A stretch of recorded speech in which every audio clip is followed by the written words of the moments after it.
Well, all right. Thank you for coming over to the Madam Whip-Ass channel. The Kept Ones. Honor Thy Father and Thy Mother by Debarge. So we are starting at chapter 38. This will be an upload until I can get to 1,000. Y'all, please, if you come across this channel, just please subscribe. I think I'm at, 565? It's only 400 or so. Please share this video. Help a sister out. If you don't want to donate to Cash App, Madam Whip-Ass on the $, that's fine. That's okay. But the least you can do is just subscribe and share the video. You can help me out in that way. That doesn't cost you nothing, does it? All right. Well, thank you all for tuning in. We are at chapter 28. The title is We Became an Idol. This weekend, we'd be in Chicago at Bishop Holly's church, the famous church me and my family went when Mommy left Daddy. Our visit to Chicago would be a pleasant one. We were going this time to sing with the choir. Mama, Bobby, Tommy, and I were the only ones in the family to go. We were so excited about going. It was always a great adventure when we went out of town. Riding the bus with the choir members was always fun. And we would sing songs all the way there. Sharon and I sat together on the bus, and all we talked about was guys at school and how cute they were.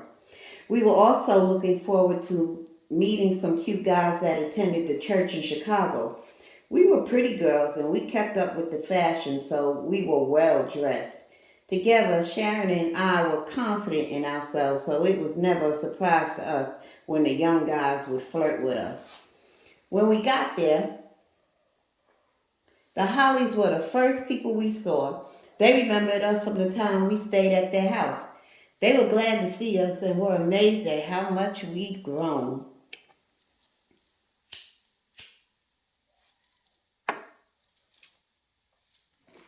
After everyone got their belongings off the bus, we were escorted to the church basement. Dinner was served as we gathered our thoughts on what we were going to sing that evening. There was a television that sat on the corner of the dining area. The Ed Sullivan Show was on, but no one was watching it. We were all involved in what we were talking about. We overheard the woman in the kitchen talking. They kept rambling on about a family group from Gary, Indiana. The women didn't want to miss seeing them on the show. Suddenly, we saw the women jump up and begin to scream. They ran out of the kitchen toward the television and turned it up. "This is it! This is them!" they cried excitedly. And then the television volume was up and everyone's eyes were set on the screen. Ed Sullivan was introducing a family from Gary, Indiana named the Jackson Five. They were 5 brothers that Diana Ross discovered, and they were signed to Motown Records.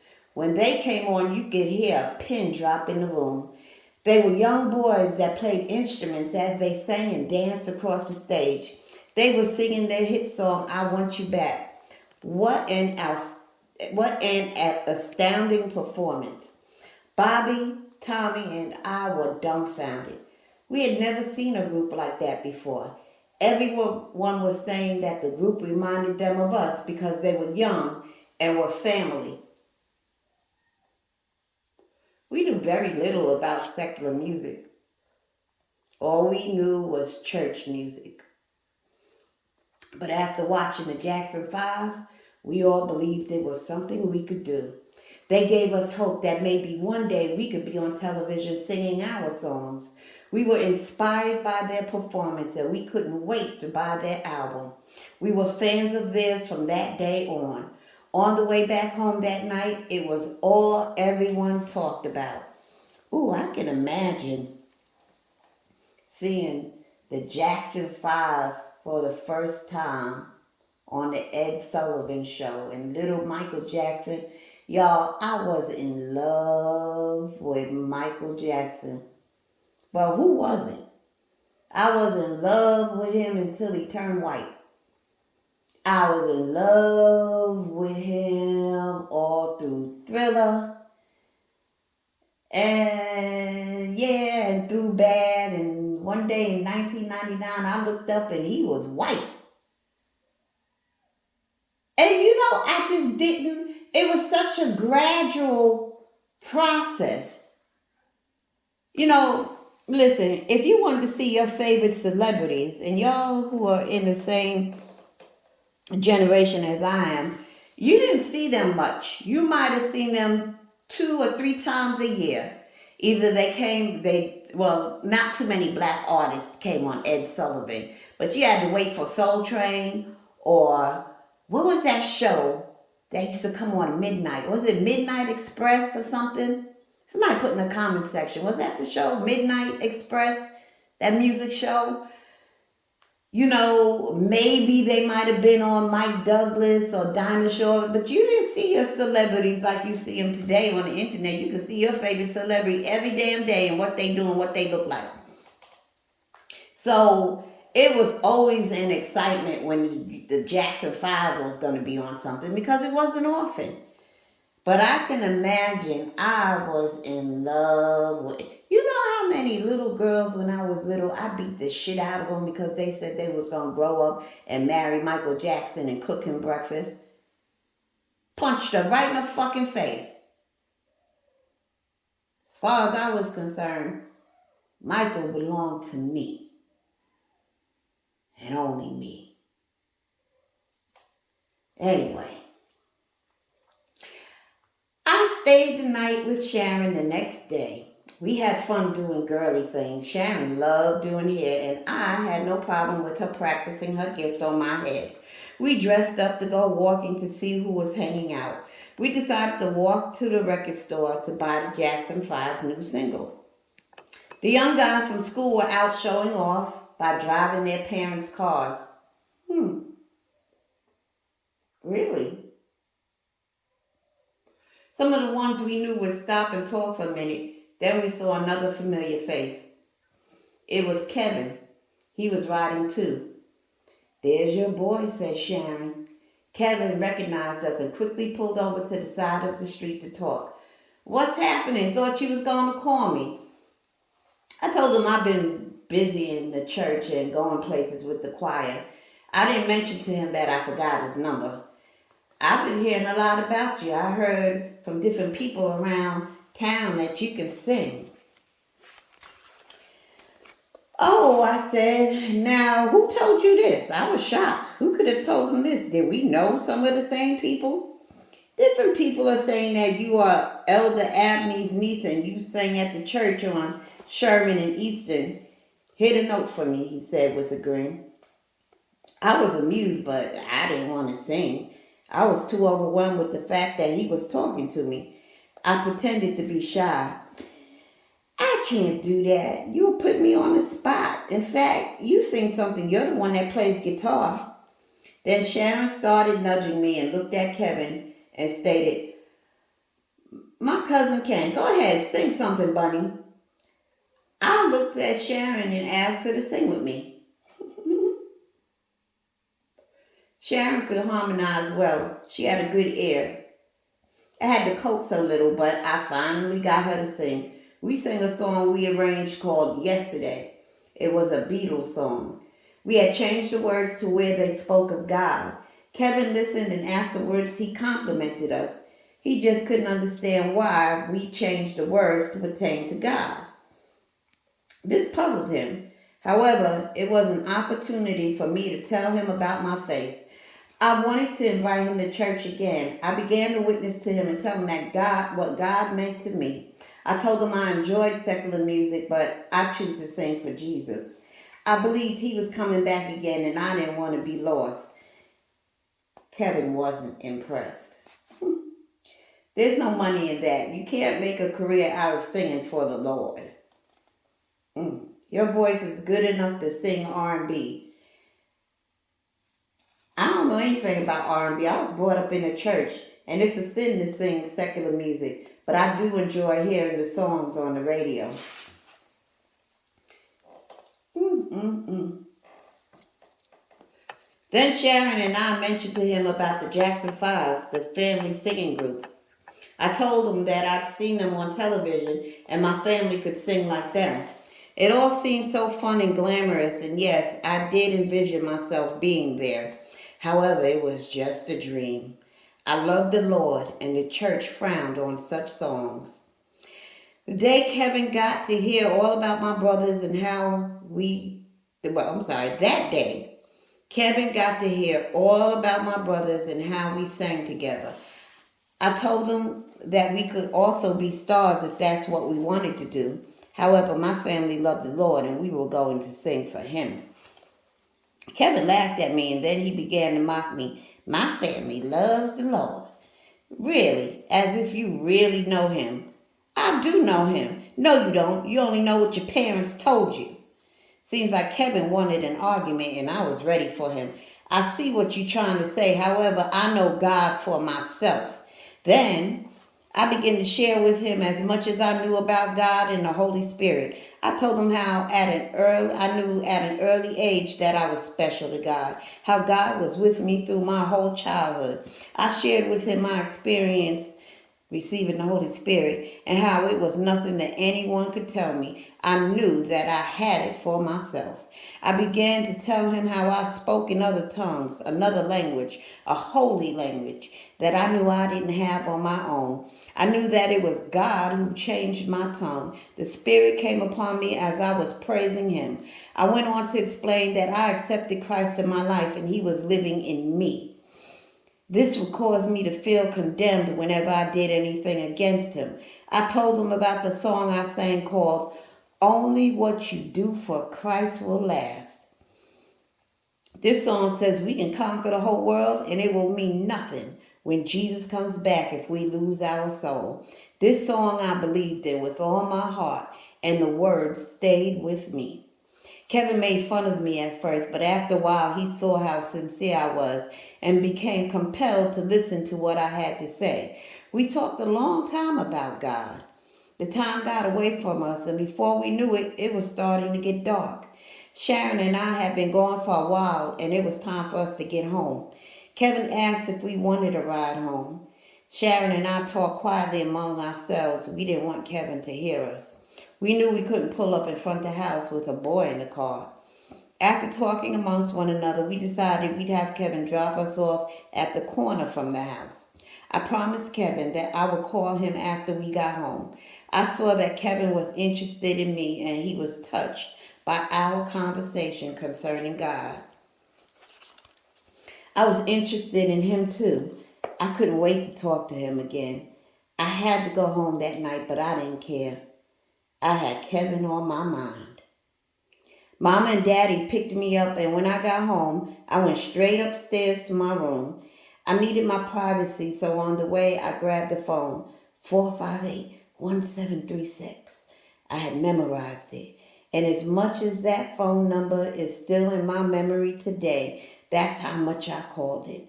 As soon as the phone rang, Kevin answered as if he was waiting for my call. I knew it was you. Now, y'all make sure y'all play that number, 458 in the cash 3 and play 176 in the cash 4. Let's see what happens. And if you hit, please look out for Madam Whipass on the $ Cash App.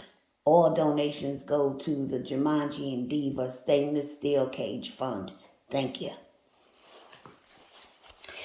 How did you know that?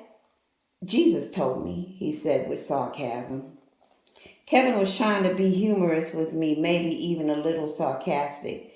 I quickly asked him, "Are you trying to make fun of me?" Then I could hear his tone of voice change to be more serious. "Not at all. I was just trying to say I'm very interested in your Jesus, that's all. I was waiting for your call." His reply satisfied me. At this point, anything he had to say that was nice would be good. I was thrilled that we were talking, and we talked for hours. He was interested in knowing about my Savior, and everything I said he took in it. He took it in. He told me that he'd never talked to a girl before about the Lord.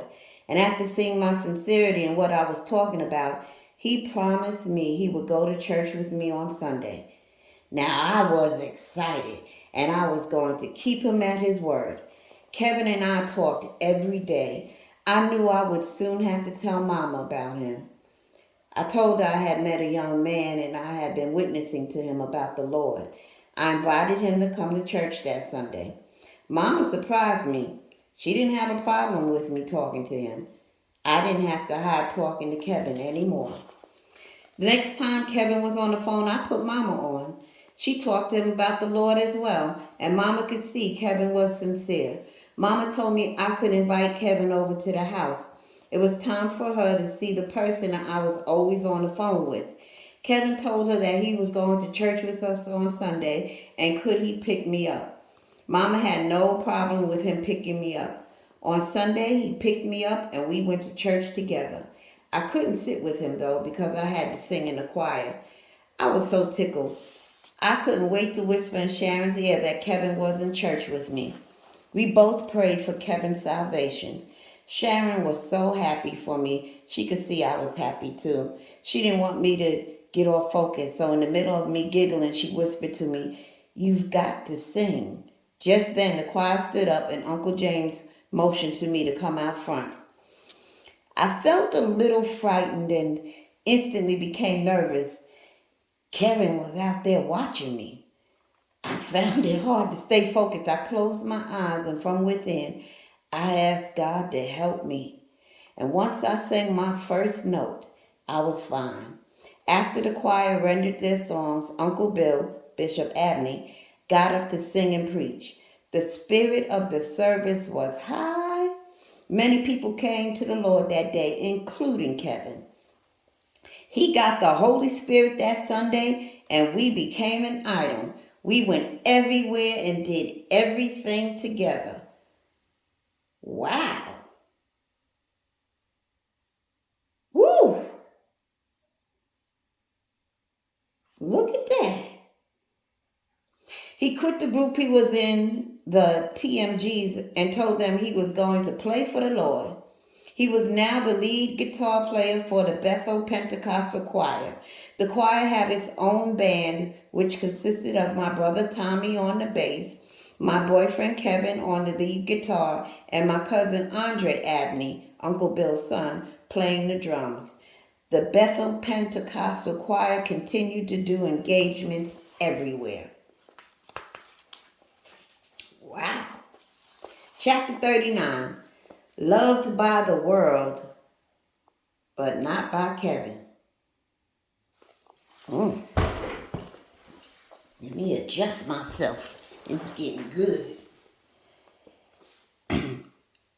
I was the original drama queen. I was young, naive, and emotionally involved with Kevin. I believed much more than he was with me. I wanted to get married. He wanted to as well, but it wasn't going to happen until I finished high school. It was one of Kevin's rules. He was more serious about school than I was.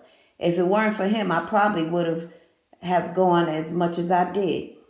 He always encouraged me to stay in school. We both tried to live a saved life, meaning we abstained from sex. We knew the right thing to do was wait until we got married. It helped that we were both in church and we were always doing something to keep us busy. Kevin became my world. The sun rose and set on him.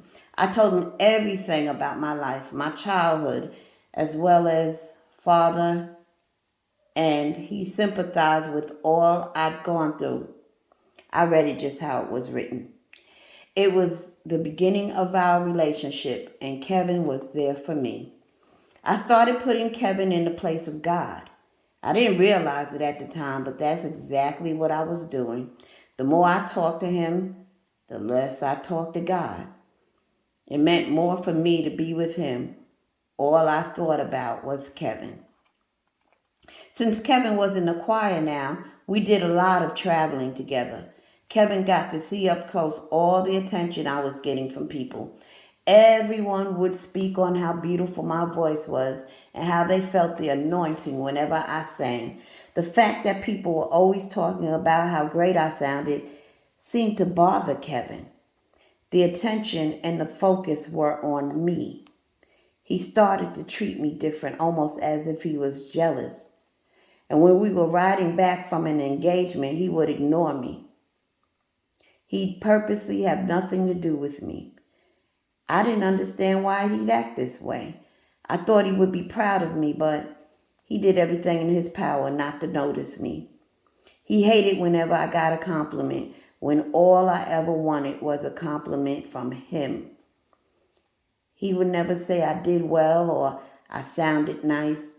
He never seemed happy for me. I was worried about pleasing him. I forgot all about pleasing God.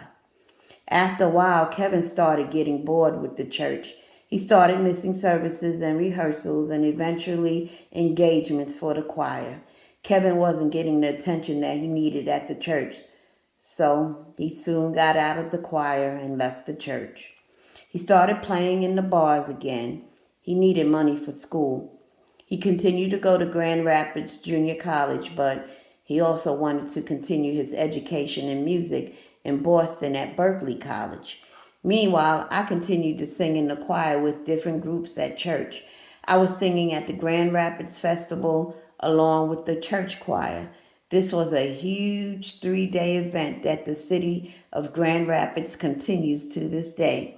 The whole city, from Friday until Sunday, including the neighboring cities, would come, participate, and listen to the best and brightest talent the city had to offer. Music teachers and scholars were there to listen to the events, and that's when they noticed me. They honored me with an offer to go to Interlochen, a camp for music in Michigan. Sister Haggard, one of the organists at the church, was instrumental in helping me receive the scholarship. That same year, I had a chance to go to our church's national convention, something our church denomination did every year at the end of summer. This year it was in New York. The president over the convention asked me to come and sing as the guest soloist. My church was proud of me. It was a big honor to participate in such an event. From this engagement, I was asked to be lead singer at Madison Square Garden. The Bethel Choir accompanied me. I was 17 and was popular at the churches in the city. Different people were requesting me to sing at their weddings. Everywhere I went, people were starting to recognize me. People would stop me on the street and tell me what a beautiful voice I had. Kevin began telling me the church was using me. Quite naturally, I didn't believe this. I had been in church all my life. I lived in the anointing. I knew it was God. I finally had to face the fact Kevin was jealous of my talent. He didn't like all the attention I was getting. Kevin felt he had to work hard for the things that just seemed to come so easily for me. I remembered he wanted to take voice lessons. He wanted this teacher who was supposed to be the best in the area. All the students wanted her, and it was either they didn't have enough money to get her or she was booked up. Kevin was on the waiting list. He worked hard to save up the money to get this teacher.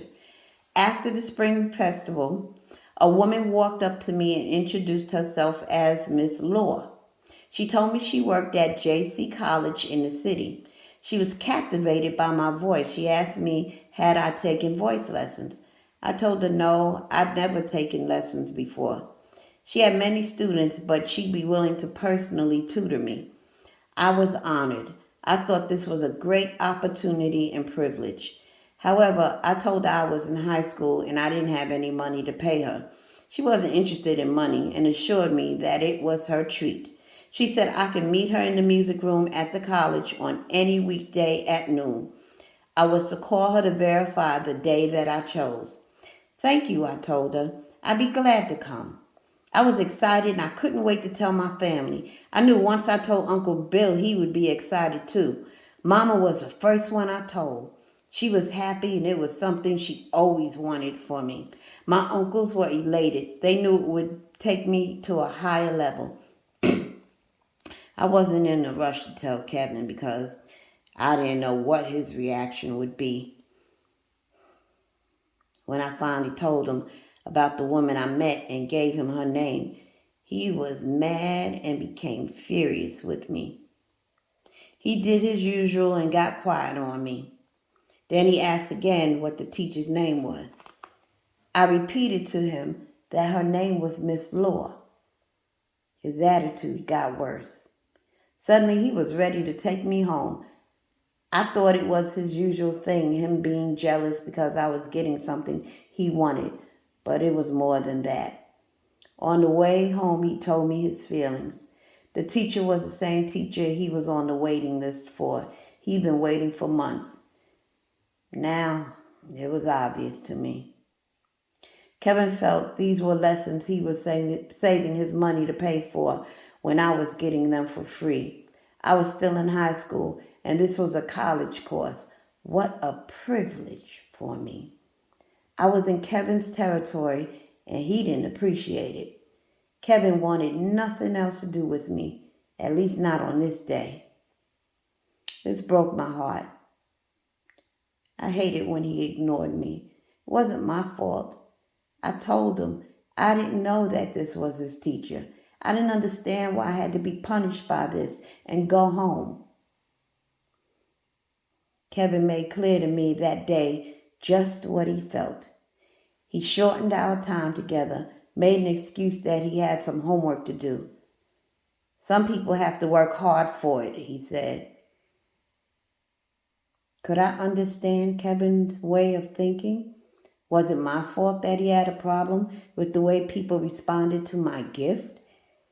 He made me miserable, and what was so sad about the whole thing is I cared.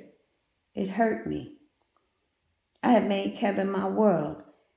I didn't know how to handle it. I wanted his love. I was crazy about him, and when he would do this, it would break my heart. I would become despondent and sad. I wanted him to be proud of me. His thoughts mattered. Instead of him being proud of me, I became a threat to him. We were in a place where I couldn't share the things that were happening in my career.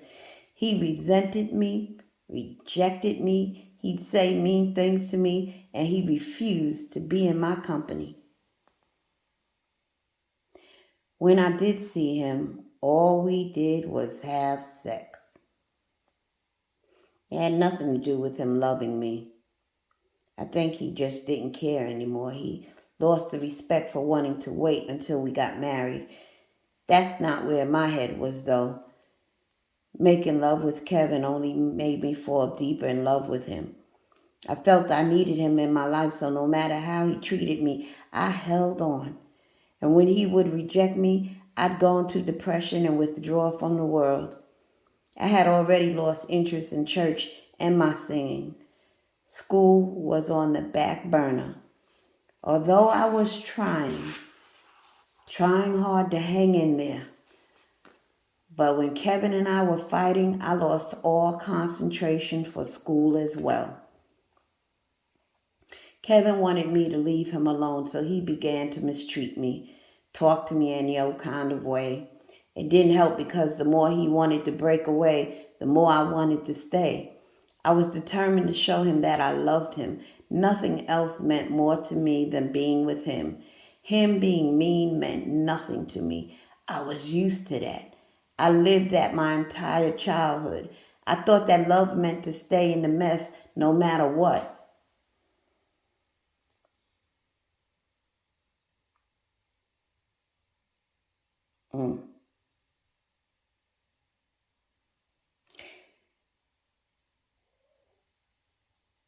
Teach your children, sons and daughters, children, what love is not.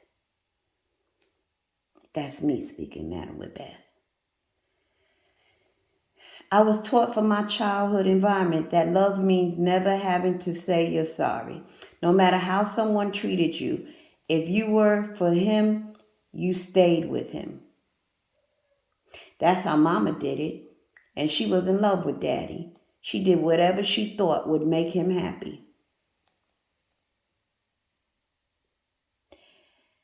After so many of Kevin's tantrums, I finally did what I thought would make Kevin happy. I stopped singing in church and started missing engagements with the choir. I just didn't show up. I'd rather be with Kevin. Uncle James would be looking for me and even come by the house to get me. I'd either hide from him or I just wouldn't be there. There was a demand for me in the choir. I was their lead singer and the songs I sang were always requested. However, I'd be with Kevin or somewhere depressed over him rejecting me. I wanted to go to his engagements at the bars with him, but Kevin wasn't going for that. He definitely didn't want me there or following behind him. He had his own thing going and he didn't want me to interfere. It was his territory where he was being noticed, and he didn't have the time to watch over what was happening with me. This crowd knew nothing about me.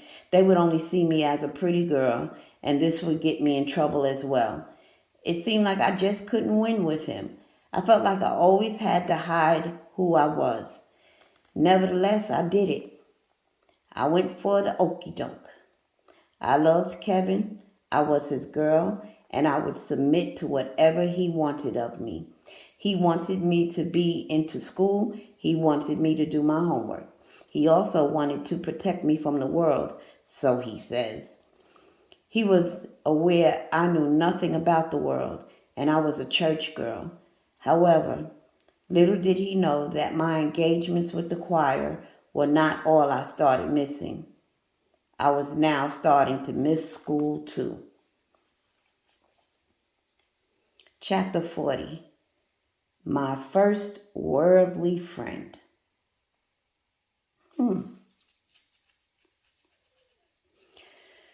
The church was my foundation, a place I could call home.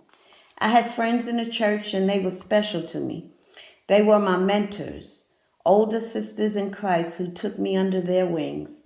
They were there to help me walk the Christian life. Although I had no friends in school, I wanted one that I could relate to. I had no one and I felt alone. At church, I walked with confidence, but school was a different story. I walked with my head down and never looked people in the eye when spoken to.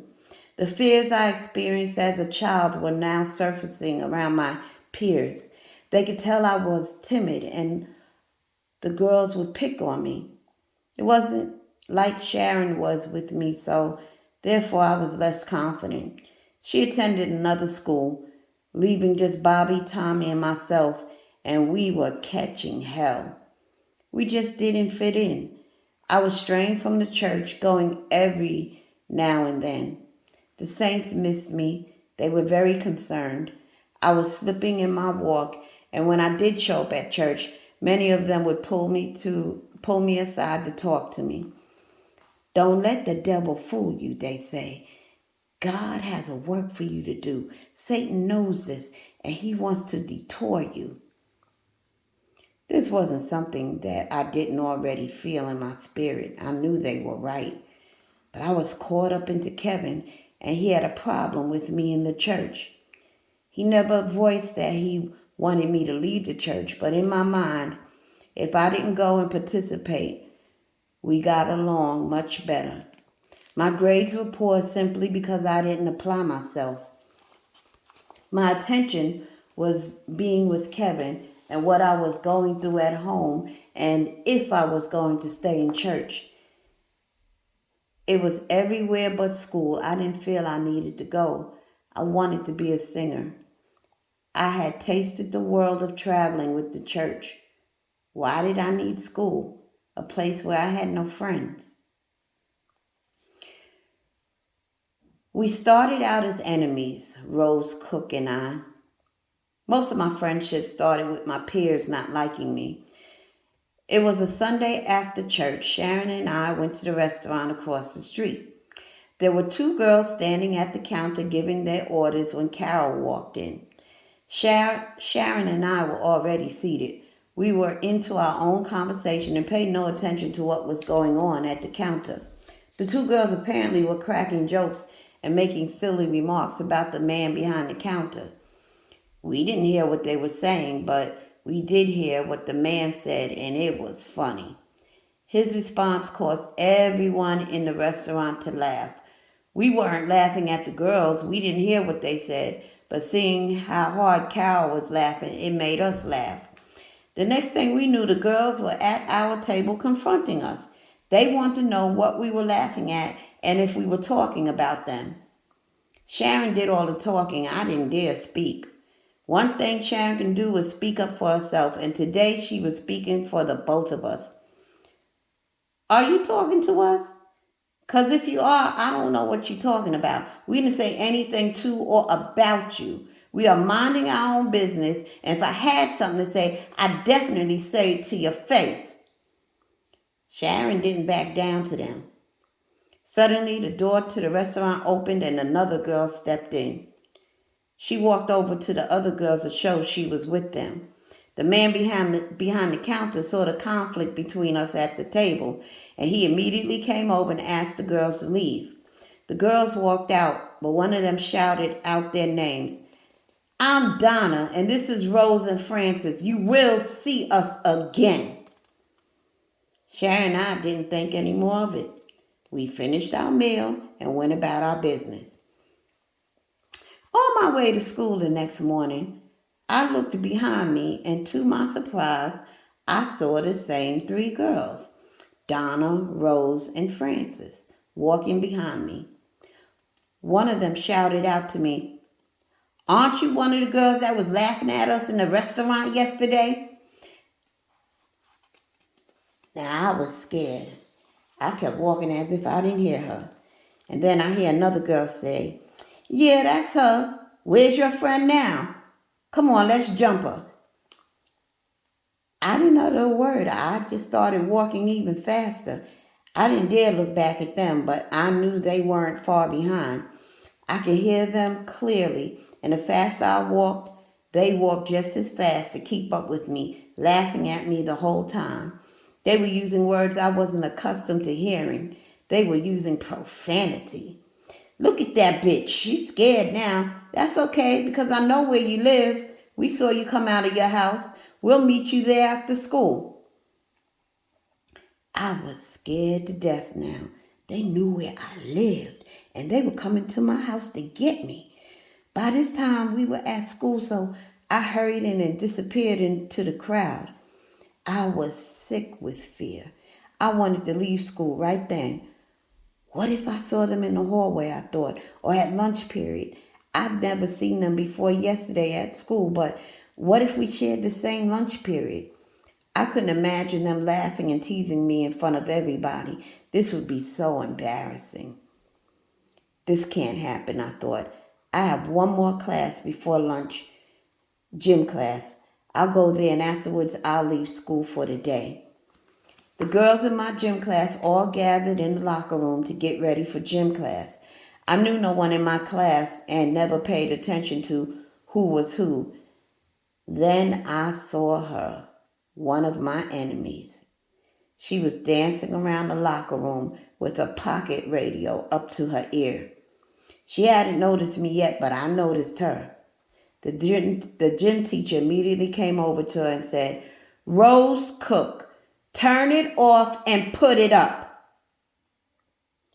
Rose became defiant, got smart with her, pulled away, and continued to prance around. The teacher insisted she put the radio away. It was either that or she wanted to leave the class. Looking around the class to see who was all paying her attention, Rose saw me. She quickly put the radio in her locker, and the teacher walked away. I began to panic as I hurried to get upstairs to class. Rose walked up to me and said, "Isn't this something? We meet again." She was smiling, and I didn't know how to take that. Rose could sense my fear, so she said, "It's not me you have to worry about. I don't want to fight you. It's my twin sister, and her friend that have a problem with you. By the way, my name is Rose." She then walked away, leaving me relieved. I knew now Rose wasn't the problem, but I still had her sister and friend to worry about. After gym, I left school. I didn't want to take the chance of meeting up with the other two, and even though I did nothing to them, they were determined to fight me. I wasn't a fighter, and I was alone with no one to help me. The confrontation with my peers that day was the beginning of me skipping school. That's just how scared I was. I got up every day leaving my house to go to school, but I rarely made it. I would walk to school, then get on one of the school buses and that took you downtown to the college. I would then hang out in a cafe until Kevin was finished his classes. I was getting away with it. He had no idea I was skipping school. There was a concert at church. Shirley Caesar and the Ranch Allen group were there. I decided to go along with Mama. The concert was long, so I decided to leave early. I told Mama that I would meet her at the house. And when Mama arrived home, she didn't come alone. She brought a lady with her. It was Rose, the girl from my gym class. She was at the concert that night and had met my mother. It was nothing for Mama to help troubled girls at the church, and it seemed that Rose was having problems. She had nowhere to go. Her father had kicked her out of the house. Mama brought her home. She didn't want to see her out in the streets. We were shocked to see one another. I hadn't seen her since our encounter in gym class. I was hoping she didn't ask where I'd been. It would surely have gotten me in trouble, but it never came up. I explained to Mama how we knew one another. Rose could see I was uncomfortable, so she never asked why I hadn't been in school. From that night on, Rose and I became the best of friends. I even started going to school again. I told her everything about me and how I was scared to go to school because I didn't want to fight. She laughed at me and said I was silly. She told me not to worry, no one would bother me. She wouldn't let them. She had my back. I was hiding my attendance records from my parents. They knew nothing about me skipping school. My grades were terrible, and I knew I had to bring them up by going to summer school. Maybe Rose and I weren't that good for each another. I'll read it again. Maybe Rose and I weren't that good for each another. We both problems, and school was one of them. Meaning we both had problems and school was one of them. We'd leave the house going to school and end up at the JC in the cafe. Rose knew nothing about the church. We came from two different worlds. She was learning about my world and I was learning about hers. She was a year older than I and had more experience about the world. She knew about parties, dancing, and listening to secular music on the radio. She grew up in Grand Rapids and knew everybody. She was exciting to be around, especially for me, a girl who knew nothing but church. She saw how naive I was and immediately became a sister wanting to protect me. It was different from my sisters in church because with Rose, it wasn't always about love. I needed this in my life because there was a world out there and I was beginning to live in it. Rose gave me guts and taught me how to stand up for myself. There was another side. Rose was hurting too. She needed to see my world as well. She was hardcore, but seeing how forgiving and lovely my family was helped her. I don't think Rose ever felt loved like my family loved her. She would go to church with us, and even though she was never saved, Rose did see God through us. I followed Rose around, but because she knew I was from the church, there were things she sheltered me from. Rose believed in who I was and didn't want me to venture from that. She knew I was different, and I had somewhere I could go in life. I was curious about the world she lived in. I also wanted her to know my God. I expressed that to her many times, and I must say, Rose listened. I had a friend now, someone I could relate to that wasn't in church. She cared about me and understood what I was going through. It felt good because I never had a friend like her before. All right, so that was chapter 38, 39, and 40. All right. Thank you for tuning in. Well, you know what? Let me give one more chapter. Chapter 41, Covering My Pain. That'll make 5 even. I was supposed to be at school, not at Kevin's apartment. I was hiding in his bedroom as Kevin went to see who was at the door. It was Mama and Daddy, and they were looking for me. I heard Mama ask if I was there. Kevin respectfully told her no, I haven't talked to her today. Is there a problem? Mama didn't hesitate. She told Kevin that I wasn't in school as she handed him the attendance sheet she had received in the mail. She's skipping school. Look at this. There was a quietness in the room as Kevin read the paper. It was proof of the many days I had been absent. My heart was beating rapidly. I knew I was in trouble, and I didn't know what I was going to say. Kevin had no idea I was skipping school. This was a surprise to him as well. He was concerned and very uncomfortable. He was lying about me not being there, and Kevin didn't like the lie.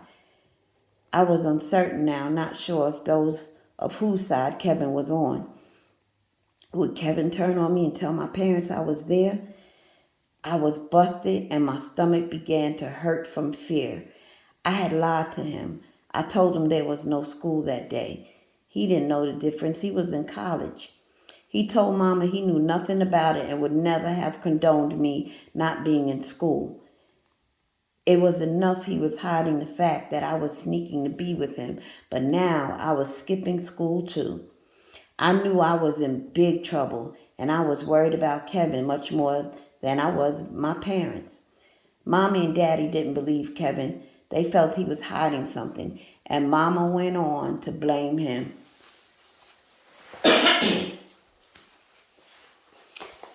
I've been meaning to talk to you since my daughter has been with you.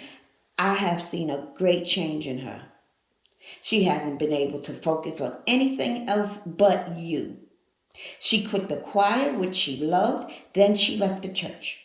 She's skipping school now, Kevin. My feelings tell me that you have something to do with all of this.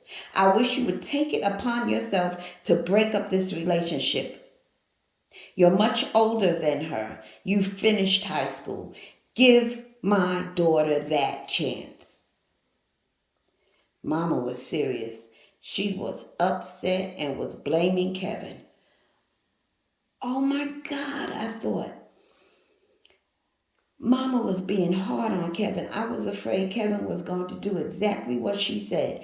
Leave me alone. Kevin listened to her. I know he didn't like what was being said, but he respected it. He then explained to her he always advised me to go to school and how important it was that I finished. He had no idea I was failing school, and he promised her when he saw me, he'd tell me his thoughts on the matter. I was crushed. I didn't want to believe what Kevin was saying. He agreed with Mama. He was angry. He wanted to break it off with me, and he meant every word he said. After Mama and Daddy left, Kevin called me into the room where he was sitting. He demanded to know if I wasn't in school. Where was I? He started accusing me of things that weren't true. He thought I might have been seeing someone else. He was adamant about it. He wanted me to leave, and I began to cry. I was young and so very dramatic. After all, he was my first love, and I didn't want to give up on us. I wanted Kevin and I to be together forever. I begged him not to call it off. He told me to stop the dramatics and get in the car. He was to take me home. He was through with all the drama. He wanted it all to be over with. I didn't want to go home. There was a lot I had to face when I got there. I left Kevin's house walking. I refused to get in the car knowing he would come after me. This was a pet peeve of his. He never wanted me to walk anywhere, especially at night. He was breaking up with me, and I felt, why should he care if I walked? As I walked up the street, my feelings were right. Kevin rode up and told me to get in the car. Again, I declined. I wanted him to worry about me. Another one of my dramatic episodes. Eventually, Kevin drove off. I was crushed. I didn't want it to lose Kevin, but he seemed pretty serious, and I had to face the fact. That wasn't the only thing I had to face. I had to go home, and home was not where I wanted to be. So I was going to evade that situation as long as I could. I walked over to a friend's house. I knew Rose would be there. I met Monica through Rose, and the three of us began hanging out. Rose and Monica could see I was sad, and I told them both I had been busted. Mama found out I'm skipping school and Kevin has dumped me, I said. They invited me in, and we all sat around and talked about my situation. Rose and Monica laughed at how serious I was about Kevin. They thought I was silly for even hurting over it. They told me I could have any guy I wanted. Why cry over Kevin? They saw how burdened I was with it, and they wanted to change the subject. So they decided to put on some music. Rose knew I loved listening to music, and it would bring me out of the mood I was in. As the music played, Monica kept getting up and looking out of the window. She was anxiously expecting her brothers at any moment. Rose and I were into the music. Monica always had the latest album releases. Suddenly the door opened and Monica's older brothers came in. One of them dropped a bag of weed on her lap. Roll up, he said. Monica reached under the table to get the papers to roll a joint. Now, I had seen a joint before, but I'd never seen anyone roll one up, nor had I indulged in smoking one. As I watched Monica lick two small cigarette papers together to roll a joint, the record on the turntable dropped and began to play Earth, Wind & Fire's album, Head to the Sky. Yes, I screamed. This is the album. The cut on here is Keep Your Head to the Sky. Rose jumped up and moved the needle to the song. Turn it up, I said. They lit up the joint, and the aroma of weed was in the air. The joint was passed around to everyone but me. They all knew I was from the church and never smoked weed before. Rose said I was silly enough. I didn't need weed to make me laugh. It didn't bother me. I ignored it. All the song made me high. I'm reading it just how it's written. I'm going to start again. The joint was passed around to everyone but me. They all knew I was from the church and never smoked weed before. Rose said I was silly enough. I didn't need weed to make me laugh. It didn't bother me. I ignored it. All the song made me high, and I was singing every word as it played. Suddenly, this boldness overcame me. I got giddy and expressive in my moves, and the next thing I know, I was singing the song loudly. It had to be the smoke from the weed that had me going. I had a contact high from all the smoke in the air. After I finished singing, I sat back down. I was out of breath, and when the joint came my way again, I reached for it. Oh, hell no, Rose shouted. Not with me, you won't. I love your mother too much. She would never forgive me, and we hear enough about Kevin. I don't want to hear Kevin's name again tonight. I wanted to try, but Rose wasn't letting that happen. What harm could it do, I thought. It seemed to make you happy. The little bit I felt from the contact made me feel good, but it wasn't going to happen. Rose saw to that. Not that night anyway. Coming home one night, Bobby and my cousin Andre were sitting in the car. I started to go straight in the house, but the car windows were fogged up. Now, this aroused my curiosity.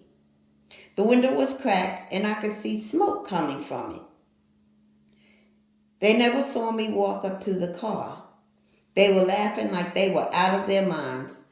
I walked quietly from the back of the car to the front door. Then quickly, I reached to open the door. It was locked. I startled them at first, but when they saw it was me, they busted out laughing. "Let me in," I cried. "Open the door." They didn't move. They just kept laughing. "Go in the house. Stay out of grown folks' business," they laughed. Now I knew I was up. Now I knew what was up. They were smoking weed. My mind went back to the night I got the contact high just by sitting with Monica, Rose, and her brothers. Everything was funny, and I wanted to laugh too. "Come on, you guys, let me in," I pleaded. "I want to try too." Suddenly, the car door opened, and out came clouds of smoke. "Get in, fool," Bobby said. "You're talking too loud. You're going to get us busted." I knew he was right, and I didn't want to wake Mama or Daddy up. As I jumped in the back seat, Andre turned to look at me. His eyes were red, and he had the silliest grin on his face. "Here, cousin, pull on it softly or you'll choke. This isn't the regular shit. I get the best in town," he bragged. I took it, pulled it softly just like he said, and I choked anyway. Because it was my first time smoking, it was more than I could take. After all the coughing stopped, I felt it. A rush that went straight to my head. Bobby and Andre were laughing at me now. I was with them. I could laugh too. I liked it. It took my mind off the things that was going on in my life. Everything was a mess. I was failing school, avoiding my parents, no longer in church, and no longer utilizing my gift. Then there was Kevin. Our relationship was constantly off and on. I didn't want to feel miserable. I wanted to laugh, and smoking weed enabled me to do that. This was the beginning of my covering my pain. I wasn't seeking God for refuge. I had a substitute, and it was drugs. Little did I know that it would escalate and play such a significant part in my life. There.